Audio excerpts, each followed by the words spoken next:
ओम नमो भगवते वासुदेवाय नमः. नमस्कार. आज आपण पाहूया दागिने, कपडे, घड्याळ, मृत व्यक्तीच्या वस्तूंचा वापर करावा की करू नये. गरुड पुराणात काय म्हटलं, चला तर मग पाहूया. जय श्री हरी. हरिओम मित्रांनो, मृत्यू पश्चात व्यक्तीच्या वस्तू वापरणे ही निव्वळ अंधश्रद्धा आहे की गरुड पुराणातील एक मोठा इशारा? तुमच्या घरात असलेल्या मृत व्यक्तीच्या त्या घड्याळांकडे किंवा दागिन्यांकडे पाहण्याचा तुमचा दृष्टिकोन आज बदलणार आहे. काय म्हणतंय शास्त्र जाणून घेण्यासाठी हा व्हिडिओ शेवटपर्यंत नक्की पहा. नमस्कार मित्रांनो, आपल्या घरातील जवळच्या व्यक्तीचा मृत्यू झाल्यानंतर त्याच्या आठवणी म्हणून आपण त्यांच्या वस्तू जपून ठेवतो किंवा वापरतो. पण तुम्हाला माहित आहे का, गरुड पुराणात या वस्तूंबद्दल एक विशेष नियम सांगितला आहे. मृत व्यक्तीची ऊर्जा त्या वस्तूंशी कशी जोडलेली असते आणि त्या वस्तू वापरल्याने आपल्यावर आणि त्या आत्म्यावर काय परिणाम होतो, आजच्या व्हिडिओमध्ये आपण गरुड पुराणाच्या आधारे जाणून घेणार आहोत. ती दागिने, कपडे आणि घड्याळ यासारख्या वस्तू वापरणे नक्की किती योग्य आहे. गरुड पुराणात मृत व्यक्तीच्या वस्तूंबद्दल अत्यंत सखोल आणि भावनिक दृष्टिकोन मांडला आहे. मृत व्यक्तीच्या वस्तूंचा वापर करावा की नाही याबद्दलचे शास्त्र समजून घेण्यासाठी आपण एका छोट्या कथेचा आधार घेऊया. एका गावात माधव नावाचा एक तरुण राहत होता. त्याचे वडील वारल्यानंतर त्याच्याकडे वडिलांची अत्यंत आवडती सोन्याची अंगठी आणि एक जुने घड्याळ होते. माधवच्या मनात द्वंद्व सुरू झाले. वडिलांची ही आठवण जपून ठेवावी की ती वापरावी. त्याने गावातील एका ज्ञानी वृद्धांना हा प्रश्न विचारला. त्या वृद्धाने त्याला गरुड पुराणातील तत्व सांगताना म्हटले, माधवा, वस्तू दोन प्रकारच्या असतात. काही वस्तूंशी व्यक्तीचे तीव्र भावनिक नाते जोडलेले असते, तर काही वस्तू केवळ उपयोगाच्या असतात. आणि आजोबा गरुड पुराणातील तत्वे सांगू लागले. पहिले तत्व, तीव्र इच्छा किंवा आसक्ती. गरुड पुराणात आसक्ती या संकल्पनेला खूप महत्व दिले आहे. मृत्यूनंतरच्या प्रवासात मनाची स्थिती कशी असते हे समजून घेणे महत्वाचे आहे. चला हे सविस्तर आणि सोप्या भाषेत समजून घेऊया. आसक्ती म्हणजे नेमकं काय?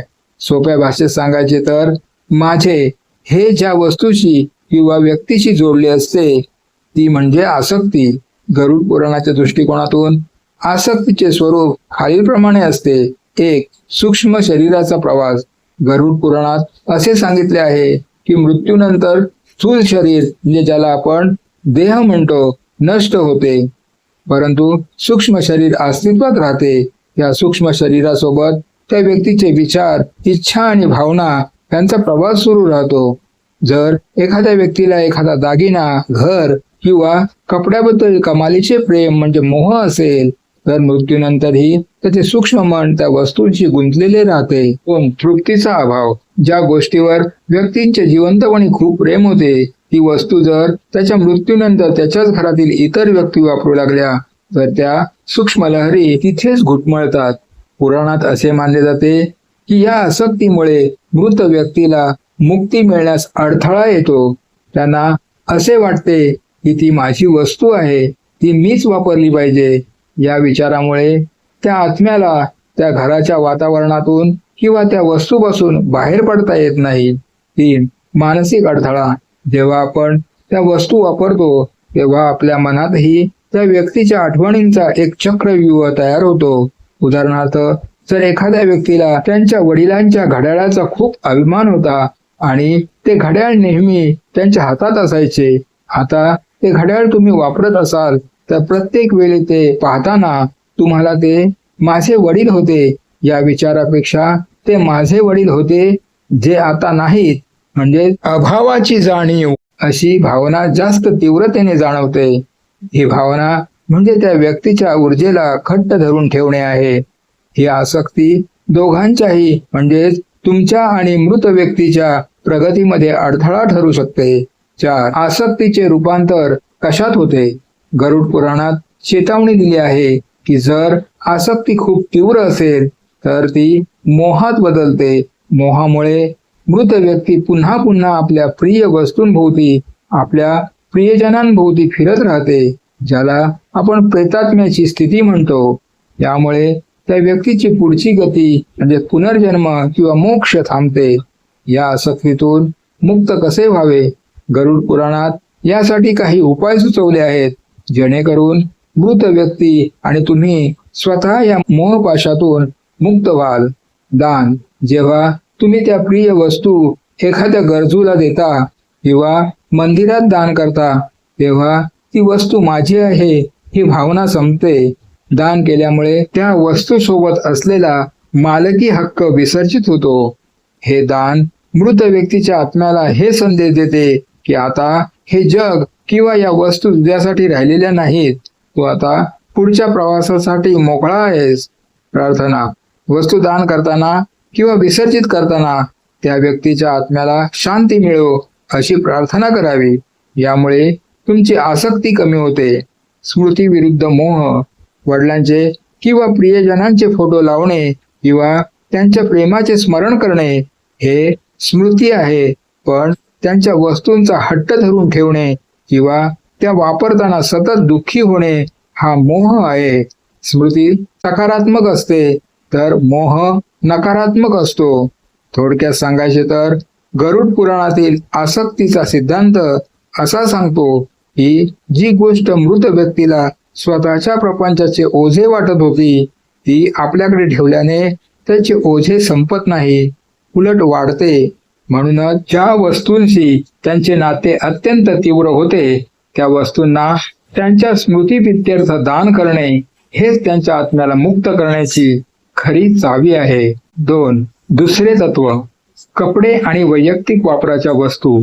गरुड पुराणात मृत व्यक्तीच्या कपड्यांबद्दल आणि त्यांच्या वैयक्तिक वापराच्या वस्तूंबद्दल, उदाहरणार्थ चप्पल, कंगवा, अंथरूण पांघरूण किंवा इतर नित्योपयोगी वस्तू, अतिशय व्यावहारिक आणि आध्यात्मिक दृष्टिकोन मांडला आहे. हे समजून घेण्यासाठी काही महत्त्वाचे मुद्दे खालीलप्रमाणे आहेत. 1. ऊर्जा आणि आठवणींचा साठा. गरुड पुराणात असे मानले जाते की आपण वापरत असलेल्या कपड्यांमध्ये आणि वस्तूंमध्ये आपली शारीरिक ऊर्जा आणि आपल्या मनातील भावनांचे सूक्ष्म अंश साठवलेले असतात. मृत व्यक्तीने दीर्घकाळ वापरलेले कपडे त्यांच्या अस्तित्वाचे एक प्रतीक मानले जातात. जेव्हा तुम्ही ते कपडे वापरता तेव्हा ते पाहताच किंवा ते स्पर्श करताच तुमच्या मनात त्या व्यक्तीची तीव्र आठवण येते. जर ती आठवण दुःखद असेल, म्हणजेच उदाहरणार्थ मृत्यूच्या वेदना, आजारपण, तर ती नकारात्मक ऊर्जा त्या वस्तूंतून तुमच्यापर्यंत पोहोचते असे पुराणात म्हटले आहे. 2. मोहपाश तोडणे. वैयक्तिक वस्तू या व्यक्तीच्या स्वशी अत्यंत निगडीत असतात. कपडे हे आपल्या शरीराचे संरक्षण करतात, त्यामुळे त्यांच्या आपल्या व्यक्तिमत्वाशी जवळचा संबंध असतो. जर आपण मृत व्यक्तीचे कपडे स्वतः वापरू लागलो तर त्या आत्म्याला त्या कपड्यांशी आणि आपल्याशी असलेला मोह तुटण्यास त्रास होतो.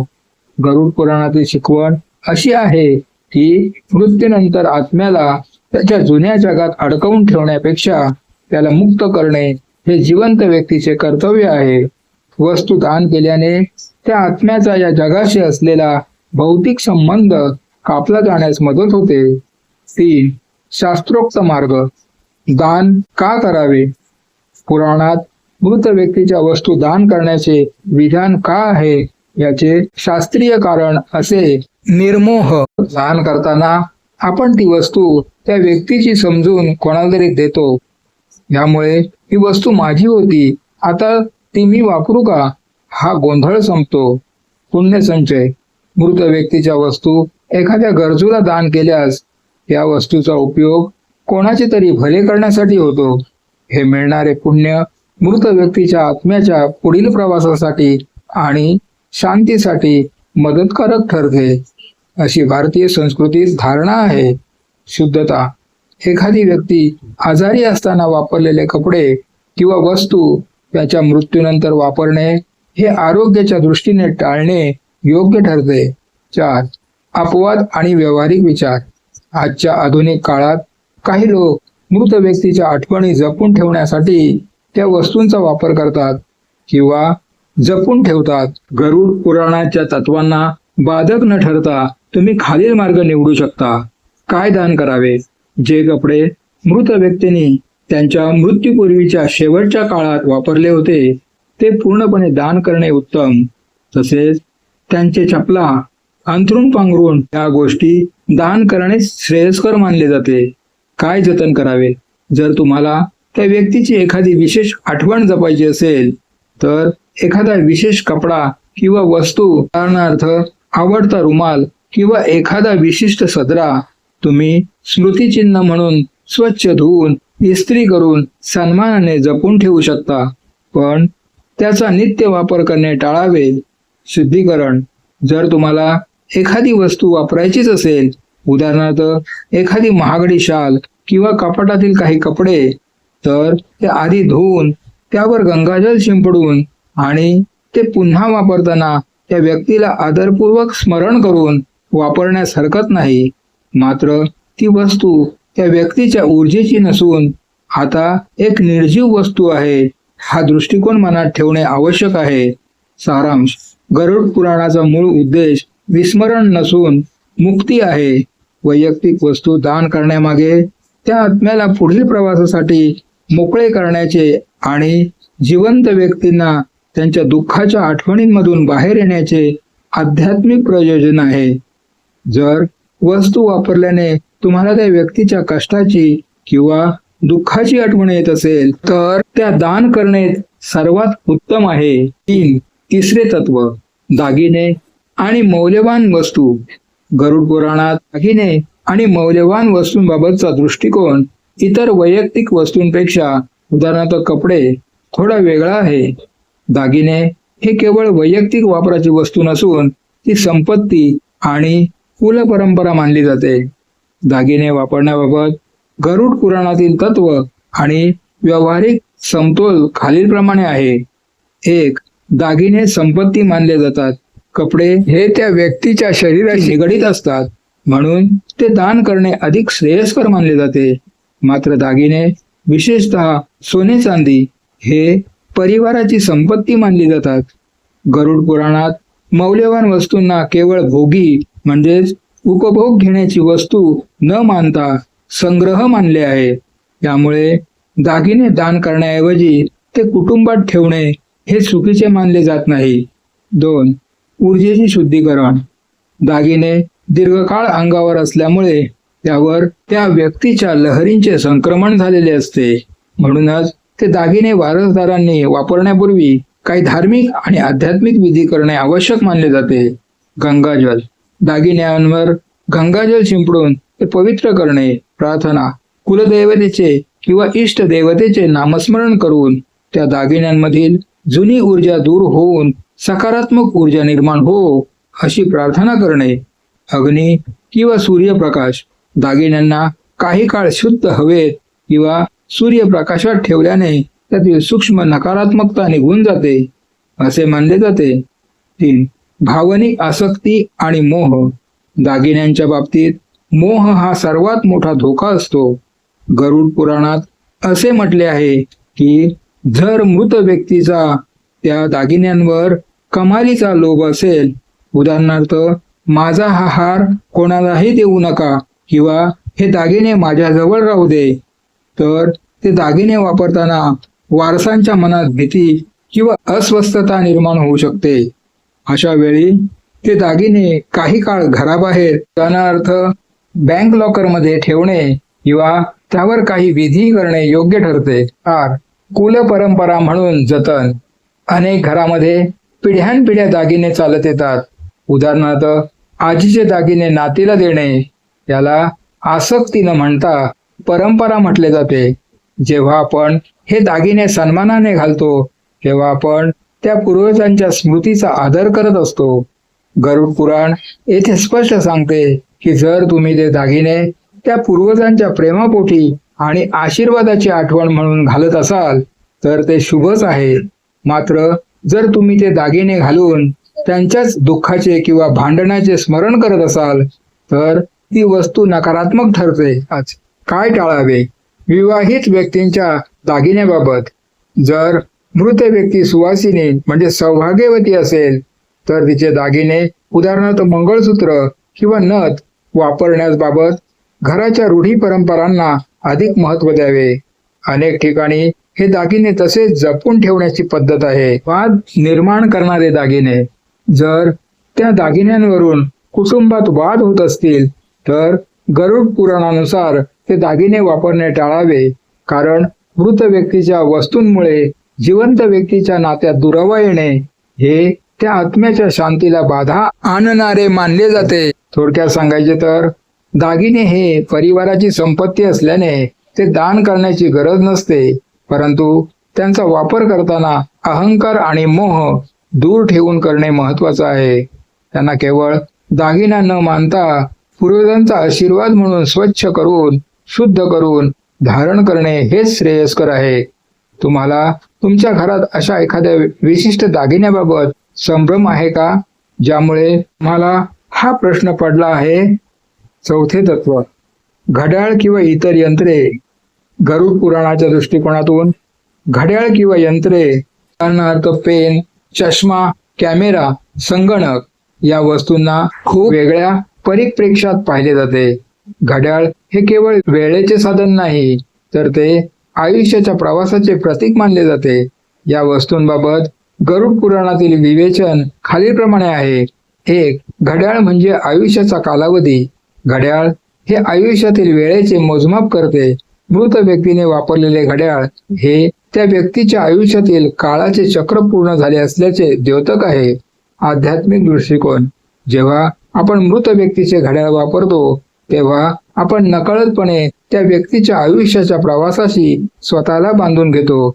जर ते घड्याळ मृत व्यक्तीच्या मृत्यूपूर्वीच्या शेवटच्या क्षणापर्यंत सुरू होते तर काही लोक मानतात की त्यात त्या व्यक्तीच्या आयुष्याची शेवटची ऊर्जा असते. वापरण्याबाबत, जर तुम्हाला ते घड्याळ प्रेरणा देत असेल तर ते नक्की वापरावे, परंतु जर ते पाहिल्यावर त्यांची वेळ संपली हा विचार मनात येऊन तुम्हाला नैराश्य येत असेल तर ते घड्याळ वापरणे टाळलेलेच बरे. 2. यंत्रांमधील सूक्ष्म ऊर्जा.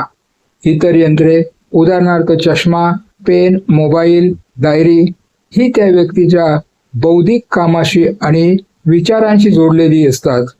चष्मा हे दृष्टिकोनाचे प्रतीक आहे. मृत व्यक्ती जगाकडे ज्या नजरेतून पाहत होती ती ऊर्जा चष्म्यात असते असे मानले जाते. त्यामुळे अनेकांच्या मते मृत व्यक्तीचा चष्मा वापरणे टाळावे. पेन किंवा डायरी या वस्तू व्यक्तीच्या विचारांचे प्रतिबिंब असतात. जर त्या व्यक्तीच्या काही अपूर्ण इच्छा असतील तर अशा वस्तूंमध्ये त्या आत्म्याची अधिक आसक्ती राहू शकते. 3. प्रवाह खंडित होऊ नये. गरुड पुराणाचा मुख्य मंत्र आहे गतागतः. जे गेले ते गेले. यंत्र ही चालणारी किंवा कार्यरत असतात. ती वापरत राहिल्याने आपण तिला वर्तमानात जिवंत ठेवण्याचा प्रयत्न करतो. जर तुम्ही मृत व्यक्तीचे घड्याळ किंवा यंत्रे वापरून त्यांना आदरांजली म्हणून एखादे चांगले कार्य करत असाल, उदाहरणार्थ त्यांच्या पेनाने चांगली कामे लिहिणे, तर ते त्या आत्म्याला तृप्ती देते. परंतु जर त्या वस्तूंचा वापर करून तुम्ही भूतकाळातच जगत असाल तर ती त्या आत्म्याच्या आणि तुमच्याही प्रगतीची अडचण आहे. 4. व्यावहारिक आणि शास्त्रीय सल्ला. तुम्हाला या वस्तूंबाबत काय करायचे आहे यासाठी खालील मार्गदर्शक तत्वे वापरू शकता. मेंटेनन्स. जर तुम्हाला घड्याळ वापरायचे असेल तर ते एकदा सर्व्हिसिंग करून घ्यावे किंवा त्याची वेळ सेट करून त्याला एक प्रकारे नवीन सुरुवात द्यावी. नूतनीकरण. यंत्रे स्वच्छ करावीत. जुन्या वापरलेल्या वस्तू ज्या आता कालबाह्य झाल्या आहेत त्या दान करणे किंवा विसर्जित करणे. उदाहरणार्थ खराब झालेला चष्मा किंवा जुने कागद हे त्या आत्म्याला विश्रांती देण्यासारखे आहे. ती चिन्ह म्हणून ठेवा. जर तुम्हाला ते घड्याळ खूप प्रिय असेल तर ते नेहमी हातावर न बांधता घरातील देवाऱ्याजवळ किंवा एक खास शोकेसमध्ये आठवण म्हणून जपून ठेवणे हा एक मध्य मार्ग आहे. त्यामुळे तुम्ही त्यांचा आदरही राखता आणि जुन्या ऊर्जेच्या चक्रात अडकूनही पडत नाही. थोडक्यात सांगायचे तर घड्याळ किंवा यंत्रे ही प्रवासाची साधने आहेत. मृत व्यक्तीचा प्रवास संपला आहे, आता तुमचा प्रवास सुरू आहे. जर त्या वस्तू तुमच्या प्रवासात तुम्हाला ऊर्जा आणि आशीर्वाद देणार असतील तर त्या नक्की वापरा. पण जर त्या वस्तू केवळ दुःखाची वेळ दाखवत असतील तर त्या सन्मानाने बाजूला ठेवा किंवा दान करा. एका वाक्यात, मृत व्यक्तीच्या वस्तूंना ओझे मानू नका, तर त्यांना आशीर्वादाचे माध्यम बनवा. जर एखादी वस्तू तुम्हाला सकारात्मक वाटत नसेल तर ती दान करण्यातच त्या आत्म्याचे हित असते. या माहितीवरून तुम्हाला घड्याळ किंवा इतर वस्तूंबाबतचा निर्णय घेणे सोपे वाटत आहे का? यात काय करावे? मृत व्यक्तीच्या वस्तूंच्या वापराबाबत गरुड पुराणातील तत्वे आणि व्यावहारिक जीवन याचा मेळ घालण्यासाठी तुम्ही खालील स्टेप बाय स्टेप कृती आराखडा अवलंबू शकता. हे तुम्हाला मानसिक शांतता आणि स्पष्टता मिळवून देईल. 1. वर्गीकरण. सर्वात आधी तुमच्याकडे असलेल्या वस्तूंना 3 गटात विभागा. गट अ, अत्यंत प्रिय, भावनिक. ज्या वस्तूंमुळे तुम्हाला त्या व्यक्तीची प्रेमाची आठवण येते. उदाहरणार्थ, एखादी फोटो फ्रेम, एखादे विशेष गिफ्ट, दागिने. गट ब, उपयुक्त वस्तू, ज्या रोजच्या वापरातील आहेत. उदाहरणार्थ, घड्याळ, चष्मा, पेन, कपडे. गट क, आसक्ती, मोह निर्माण करणाऱ्या, ज्या वस्तूंकडे पाहिल्यावर मन भरून येते किंवा दुःख होते. उदाहरणार्थ, आजारपणात वापरलेले कपडे, शेवटच्या क्षणी अंगावर असलेले दागिने, वस्त्र. 2. कृती आराखडा. गट अ, जतन करा. ज्या वस्तूंमध्ये तुम्हाला प्रेम आणि आशीर्वाद जाणवतात त्या जतन करणे चुकीचे नाही. काय करावे? या वस्तूंना स्वच्छ करून एका सन्माननीय ठिकाणी, उदाहरणार्थ कपाटात किंवा देव्हाऱ्याजवळ ठेवा. हे स्मृतिचिन्ह म्हणून जपून ठेवा. मात्र त्यांना रोजच्या वापरात आणण्याऐवजी विशिष्ट प्रसंगी किंवा आठवणींच्या वेळी पहा. गट ब, शुद्धीकरण करून वापरा. ज्या वस्तू व्यावहारिकदृष्ट्या उपयुक्त आहेत आणि ज्यांच्याशी तुमची तीव्र नकारात्मक आसक्ती जोडलेली नाही. काय करावे? अशा वस्तूंचे शुद्धीकरण करा. गंगाजल शिंपडा, स्वच्छ धुवा किंवा यंत्राचे सर्व्हिसिंग करा. वापर सुरू करताना एकदा देवाचे नामस्मरण करा आणि त्या व्यक्तीच्या आत्म्याच्या शांतीसाठी प्रार्थना करा.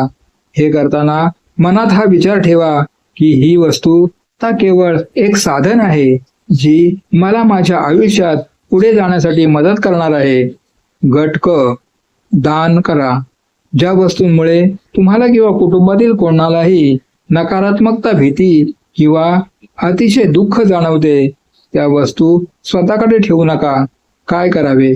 या वस्तूंना एखाद्या गरजू व्यक्तीला अनाथालयात किंवा मंदिरात दान करा. दान करताना संकल्प करा, ही वस्तू मी त्या व्यक्तीचे नाव घ्या, त्यांच्या नावाने दान करीत आहे, जेणेकरून त्यांना सद्गती मिळावी आणि त्यांच्या आत्म्याचा माझ्याशी असलेला मोह तुटावा. दान केल्याने तुमचे मन हलके होईल आणि आत्म्यालाही मुक्तीचा मार्ग मिळेल. 3. अंमलबजावणीचे सुवर्ण नियम. त्यापासून दूर राहा. जर एखादी वस्तू, दागिना किंवा घड्याळ कुटुंबात भांडणाचे कारण ठरत असेल तर ती वस्तू त्वरित काढून टाका. त्या व्यक्तीच्या वस्तूंमुळे जिवंत नात्यात दुरावा येणे हे गरुड पुराणानुसार मोठे पाप मानले जाते. काळाची मर्यादा. मृत्यूच्या विधीनंतर, उदाहरणार्थ 13व्या दिवसाच्या कार्यानंतर वस्तूचे वाटप करणे किंवा दान करणे अधिक उचित मानले जाते. या दरम्यान आत्म्याचा पृथ्वीवरील प्रवास संपवून तो पुढच्या प्रवासाला निघालेला असतो. स्वच्छता आणि आरोग्य. जुन्या कपड्यांचा किंवा अंथरुणाचा वापर करताना आरोग्याची काळजी घ्या. जर ती वस्तू खूप जुनी किंवा खराब झाली असेल तर ती दान करण्यापेक्षा विसर्जित करणे, जाळून भस्म करणे जास्त श्रेयस्कर आहे. तुमची मानसिकता. सर्वात महत्त्वाचं म्हणजे तुम्ही त्या वस्तूंकडे कशा नजरेने पाहता. जर तुम्हाला ती वस्तू वापरताना भीती वाटत असेल तर ती वापरू नका. जर तुम्हाला त्या वस्तूत आशीर्वाद दिसत असेल तर ती आनंदाने वापरा. सारांश.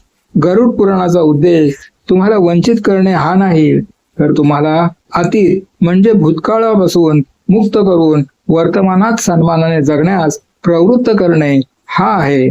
जर तुम्हाला एखादी वस्तू वापरताना मन जड वाटत असेल तर ती दान करा. जर तुम्हाला ती वस्तू वापरताना त्या व्यक्तीची गोड आठवण येत असेल आणि तुम्ही प्रगती करत असाल तर ती जतन करा, वापरा.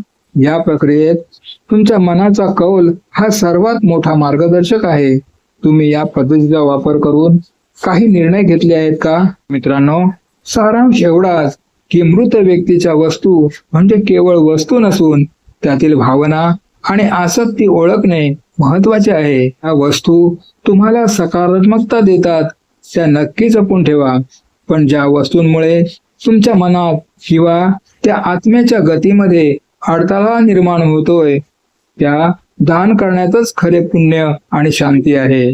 तुमच्या मनात या विषयावर काही अनुभव किंवा प्रश्न असतील तर कमेंट्समध्ये नक्की शेअर करा. माहितीपूर्ण वाटल्यास आपल्या प्रियजनांसोबत हा व्हिडिओ शेअर करायला विसरू नका.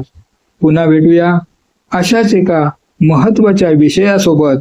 तोपर्यंत अध्यात्माच्या वाटेवर शांत रहा आणि आनंदी रहा. जय हिंद, जय महाराष्ट्र. धन्यवाद.